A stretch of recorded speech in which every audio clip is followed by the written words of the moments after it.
আসসালামু আলাইকুম ওয়া রাহমাতুল্লাহি ওয়া বারাকাতুহু। সুপ্রিয় দর্শক শ্রোতা বন্ধুরা, আশা করি সকলেই ভালো আছেন। বন্ধুরা, আমরা সকলেই অবগত আছি, ইতিমধ্যে রসুলপুর মাহফিলের কার্যক্রম শুরু হয়েছে এবং আগামী 3 দিন পরেই রসুলপুরের বার্ষিক মাহফিল অনুষ্ঠিত হবে। তো অনেকেই দেখতে চেয়েছেন মাহফিলের কাজ কত দূরে গিয়েছে, কাজের গতি কত দূর হয়েছে। তো আপনারা লক্ষ্য করতে পারতেছেন যে পুরা প্যান্ডেলের কাজ আলহামদুলিল্লাহ কমপ্লিট হয়ে গেছে। এখন বিদ্যুতের কাজ চলতেছে।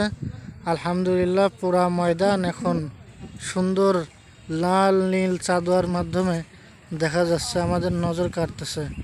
বন্ধুরা, আমরা সকলে এখনও যারা আসবো করতেছি, নিয়ত করি নাই, সকলেই নিয়ত করে ফেলি এবং যথাসময়ে ইনশাল্লাহ মাহফিল শুরু হবে, সকলেই চলে আসি।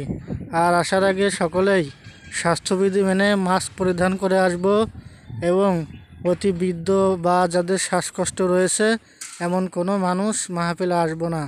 আল্লাহ পাক রব্বুল আলামিন আমাদের সকলকে কবুল ও মঞ্জুর করুন।